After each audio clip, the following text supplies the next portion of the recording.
5절에서 7절 말씀, 제목은 어제 그 영상 제가 올려드린 대로 하나님의 사람의 등장, 에스더를 자기 딸같이 양육하였던 모르드게 2부가 되겠습니다. 에스더 2장 5절에서 7절을 3절밖에 되지 않으니까 합독하도록 하시겠습니다. 도성 수산에 한 유다인이 있으니 이름은 모르드게라. 그는 베냐민 자손이니 기스의 증손이요 시므이의 손자요 야일의 아들이라.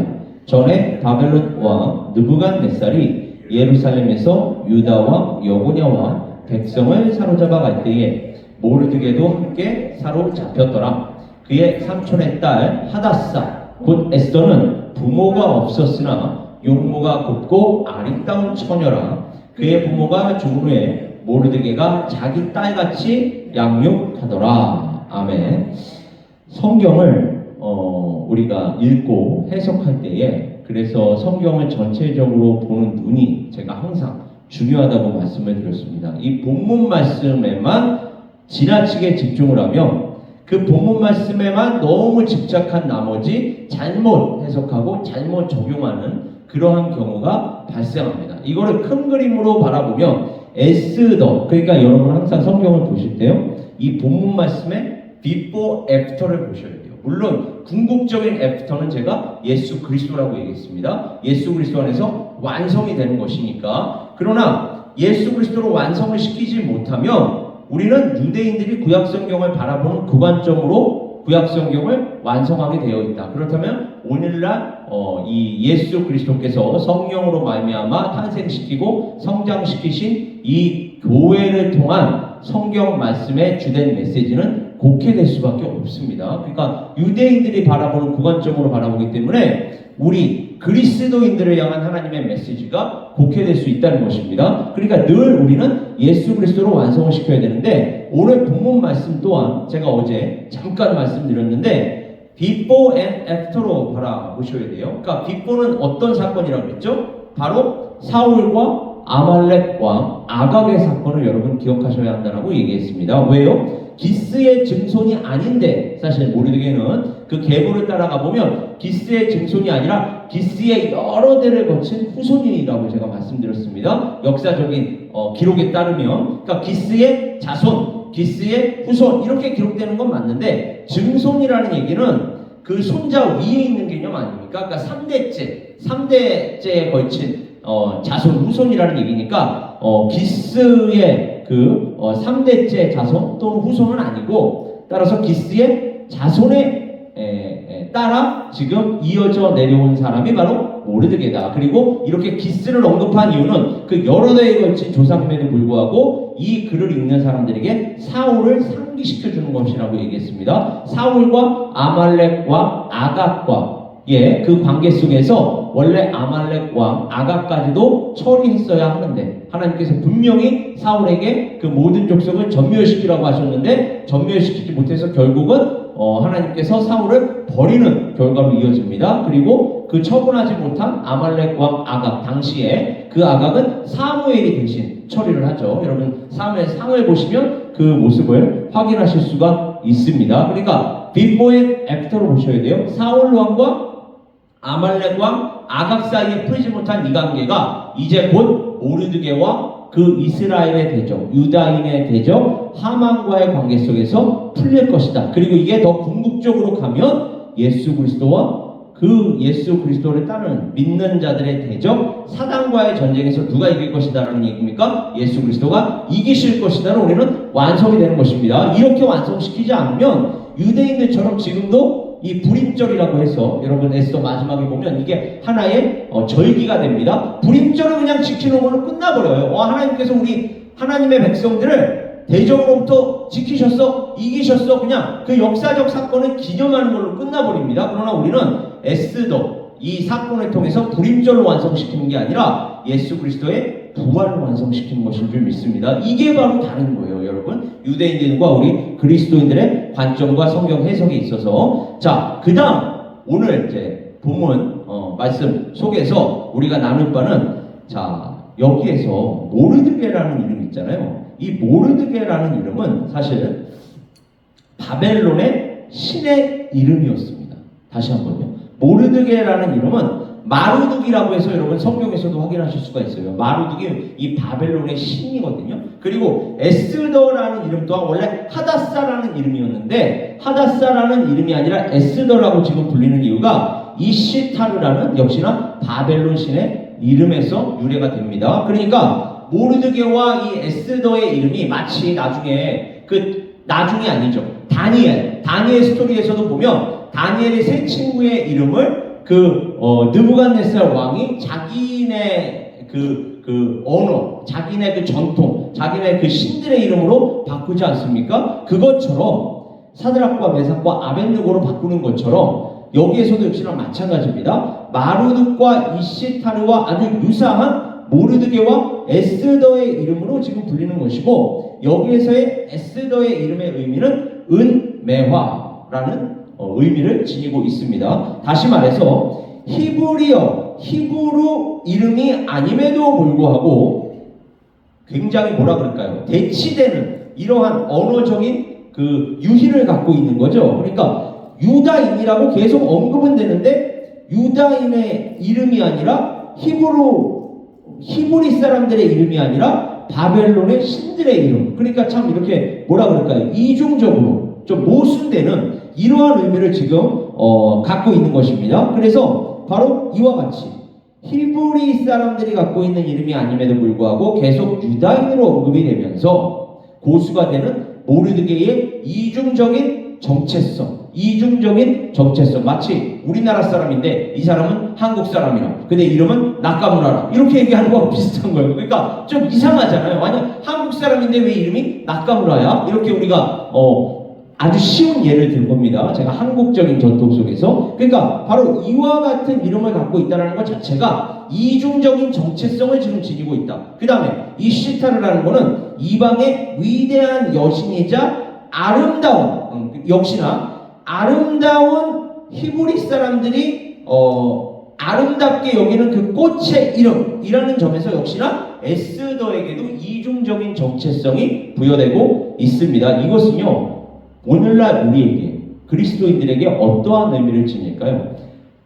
본질적인 정체성은 하나님의 자녀가 맞습니다. 그러나 하나님의 자녀임에도 불구하고 우리는 현실에 발을 딛고 살고 있습니다. 이 죄악된 세상 속에서 살아가고 있어요. 그러니까 이중적인 정체성, 천국 시민권을 가지고 있지만 이 땅 위에서 저마다의 정체성을 또 가지고 살아가게 됩니다. 그때에 어떠한 정체성이 더 본질적인 것이냐, 어떠한 정체성을 가지고 살아갈 때 우리가 승리할 수 있을 것이냐의 의미를 우리는 가져야 할 줄 믿습니다. 그러니까 여기에서 우리가 어떤 사람은 어떤 사람은 한국인, 어떤 사람은 미국인, 또 어떤 사람은 코리안 아메리칸, 말 그대로 한국계 미국인, 이런저런 정체성을 가지고 있을지 몰라요. 그러나 그 모든 정체성 위에 존재하는 그 상위 정체성이 바로 우리는 하나님의 자녀라는 정체성입니다. 그리스도인이라는 정체성이에요. 그래서 특별히 이러한 것이 누구에게 먼저 필요합니까? 이 땅 위에서 지금 자라가는 청소년들에게 필요해요.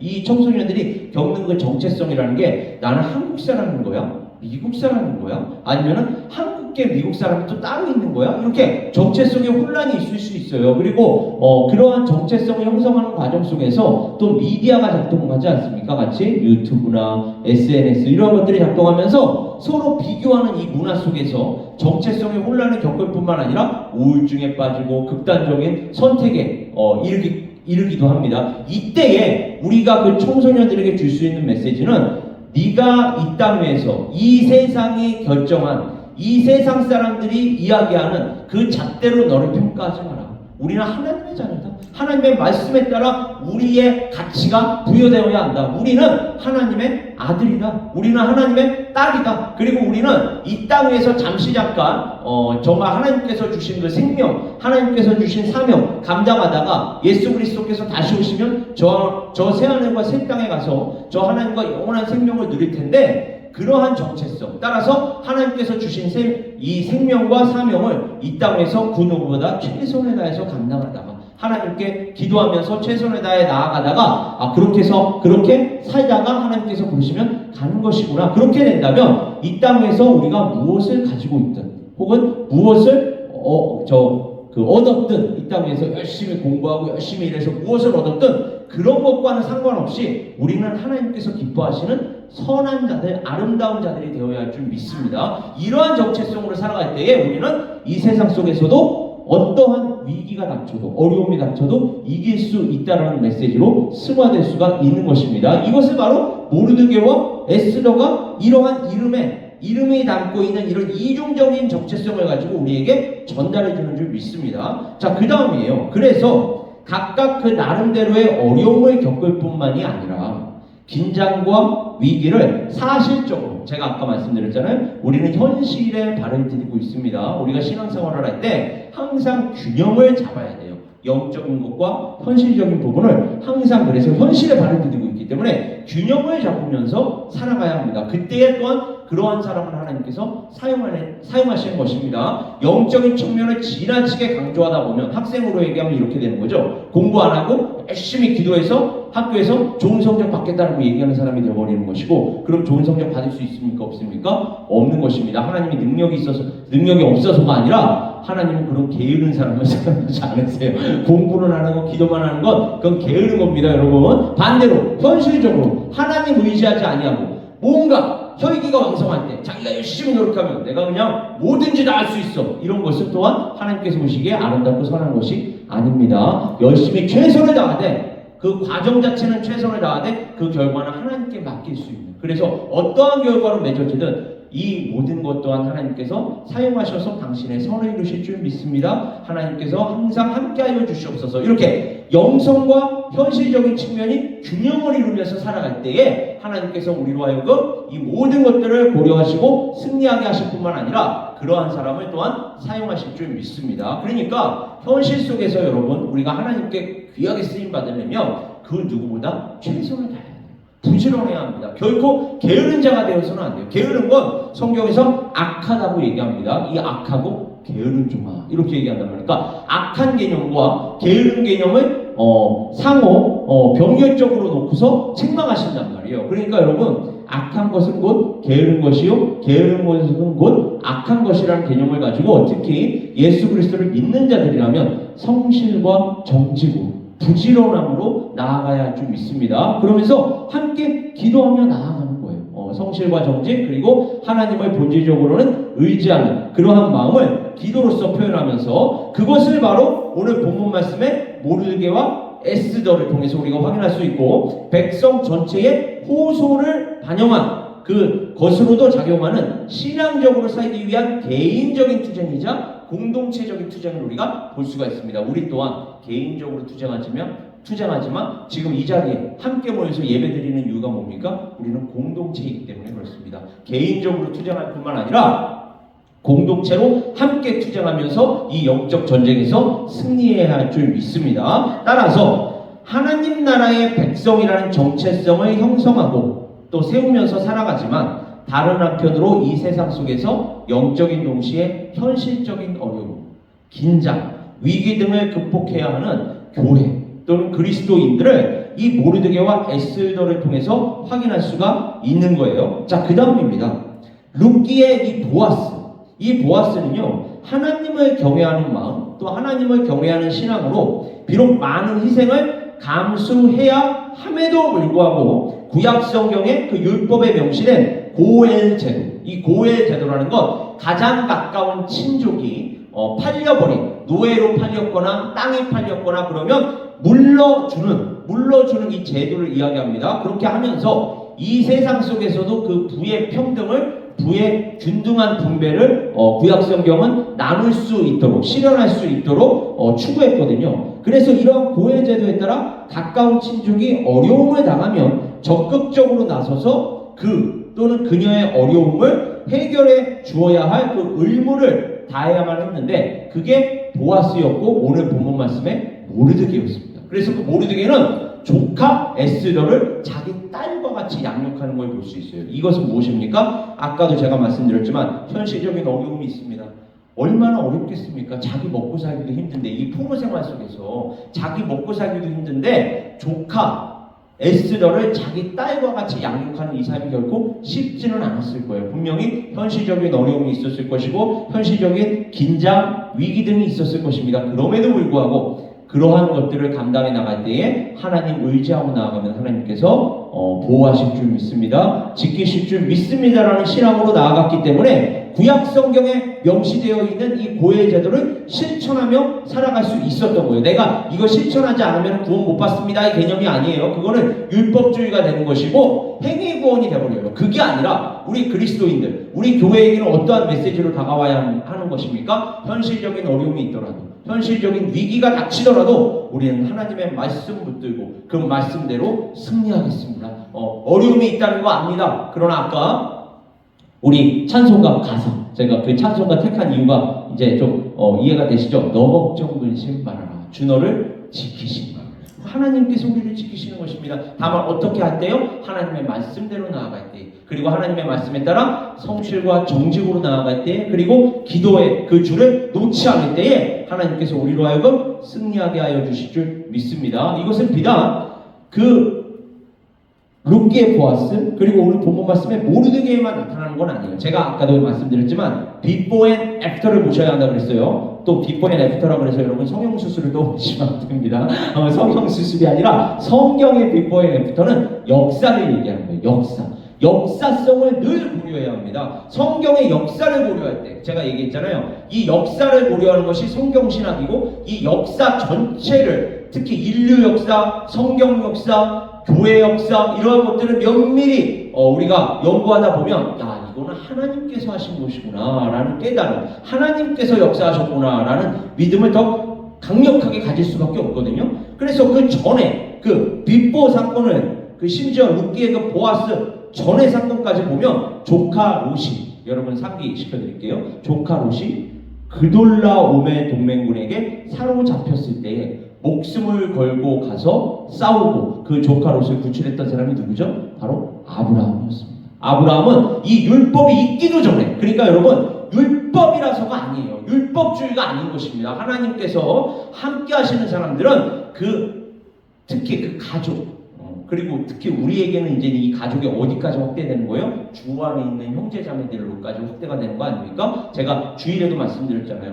예수 그리스도의 피로 하나가 된 가족들이라고. 피를 나눈 가족입니다. 우리는 예수 그리스도의 보혈로 하나가 된 가족이에요. 그 가족들이 기뻐할 때 함께 기뻐할 수 있어야 하고 슬퍼할 때 함께 슬퍼할 수 있어야 한다 그랬어요. 그 개념이 아직 구약 성경에는 정말 이 핏줄을 통해서 나타나고 있는데, 이게 바로 조카 롯을 위해서 목숨을 다해 싸우고 그들을 첩을 쓰고 롯의 생명을 구해주었던 아브라함을 통해서 확인할 수가 있는 거고, 예수 그리스도께서 그 애프터를 가보시면 십자가에서 대리적이고도 대속적인 죽음을 당하시는 그 상황 속에서도 육신의 어머니 마리아를 누구에게 맡기죠? 사도 요한에게 맡깁니다. 보라 내 어머니라. 그러면서 그 육신의 어머니에게 끝까지 도리를 다하는 예수 그리스도. 이게 바로 성경적인 효입니다. 유교적인 효가 아니라 성경적인 효예요. 그러니까 성경 또한 효를 경시하지 않습니다, 여러분. 나를 낳아주고 길러주신 그 부모에 대한 은혜, 그 분을 통해서 하나님 아버지의 은혜를 우리가 더 깨달을 수가 있는 거예요. 아, 육신의 부모가 나를 이렇게 사랑해 주시는데 하늘에 계신 하나님 아버지는 나를 얼마나 더 사랑해 주시겠느냐, 나를 얼마나 더 보호하고 지켜주시겠느냐. 왜요? 육신의 아버지, 육신의 어머니는 아무리 우리를 사랑해도요 한계가 있습니다. 대신 아파줄 수 없어요. 그리고 결정적인 순간에 제가 그렇게 나이가 많지는 않지만 인생 살면서 깨달은 게 뭐냐, 특히 제가 한국에서 군대 갈 때 어머니가 우십니다. 군대에 입대할 때. 그럼에도 불구하고 대신 입대해 주실 수 없어요. 제가 해야 합니다. 그죠? 아, 결국 인생은 혼자 있다. 누구밖에 없다? 하나님밖에 없습니다. 그 상황에서 함께 하시는 분은 하늘아버지밖에 없는 거예요. 그러니까 육신의 부모와 하늘 부모의 차이가 바로 여기에서 나타나는 것입니다. 그러니까 육신의 부모는 아무리 우리를 사랑해도 우리를 대신해 줄 수는 없습니다. 그러나 하나님 아버지는 당신의 독생자 예수 그리스도를 보내주셔서 우리를 대신해서 십자가에 달려 돌아가게 하시는 것입니다. 이거를 복음이라고 하는 거예요. 그리고 이 하늘 아버지, 하나님 아버지를 육신의 부모를 통해서 또 우리가 조금씩이라도 알 수 있도록, 깨달을 수 있도록 부모님들을 허락해 주셨으니 이 부모님에게도 우리가 최선을 다하는 것이 성경적으로 맞는 거죠. 이 부모님들에게 도리를 다하는 것이 하나님께서 보시기에 아름답고 선한 것이 맞는 것입니다. 따라서 신약 성경적으로 보더라도 신앙과 분리된 게 아니에요. 이렇게 부모에게 효를 다하는 건 신앙과 분리된 게 아니라 오히려 신앙과 동일한 것으로 간주되는, 어려움에 처한 가족, 어려움에 처한 친족을 돌보는 이 일은 신약 성경 디모데전서 5장 8절에서도 분명하게 명시가 되고 있는 부분입니다. 따라서 하나님의 말씀에 따라 하나님의 사랑, 이웃 사랑을 실행하며 또 그 신앙을 표현함으로써 세상과 구별이 되어야 하는 교회, 세상과 구별이 되어야 하는 그리스도인들로 연결이 될 수 있는 것입니다. 바로 이와 같이 우리는 우리의 말과 행동, 그리고 우리의 인격, 우리의 신앙으로 세상 사람들과 구별이 되어야 할 줄 믿습니다. 비록 이중적인 정체성을 우리 또한 지니며 살아가고 있어요. 이 땅 위에서 살아가고 있습니다. 하나님을 믿고 예수 그리스도를 믿고 성령에 충만하여 살아가더라도 이 현실 세계에 발을 딛고 살아가고 있습니다. 따라서 이 현실 세계 속에서 닥치는 고난, 비가 오면 똑같이 비를 맞아야 하고 태풍이 불면 똑같이 태풍을 맞아내야 합니다. 그때에 우리는 다만 세상 사람들과 나아가는 방향 또 대응하는 방식이 다른 거죠. 우리는 하나님의 말씀에 따라 승리하며 나아가야 할 줄 믿습니다. 이게 바로 오늘 본문 말씀 속에서 모르드게와 에스더가 우리에게 그 샘플로 보여주는 것입니다. 자, 여러분, 그 신디라는 그 어느 한 여성이 섬기는 교회가 있었는데 이 교회는 제가 오늘 반드시 이 본문을 끝내야 하기 때문에 조금만 더 들어주세요. 조금만 몇 분만 더 들어주세요. 이 신디라는 그 한 자매가 섬기는 교회는 케일럽이라는 젊은이를 목회자로 채용했다고 합니다. 케일럽은 그의 가족들이 주님을 섬기고 있는 코스타리카에서 어떻게 성장했는지를 간증하면서 디모데후서 3장 14절에서 17절을 회상했다고 해요. 그는 어린 시절부터 성경을 알고 지냈다. 그의 부모님께서는 그에게 그리스도 예수 안에 있는 믿음으로 말미암아 구원에 이르는 지혜가 있게 하는 성경의 진리를 가르쳤고 그는 자신이 어렸을 때부터 이미 목회자가 될 준비가 시작되었다고 시인했다고 합니다. 그래서 이 신디가 섬기는 교회의 교인들은 영상 전화를 통해서 코스타리카에 있는 그의 가족들과 그 간증을 듣고서 만날 수 있는 기회를 좀 갖게 해달라고 부탁을 했고, 이 케일럽의 아버지는 예수께서 스스로에 대하여 말씀하신 마가복음 10장 45절의 말씀으로 그 아들을 교훈했다라고 합니다. 케일럽, 우리는 교회에 섬기러 왔지 섬김을 받으러 온 것이 아니다.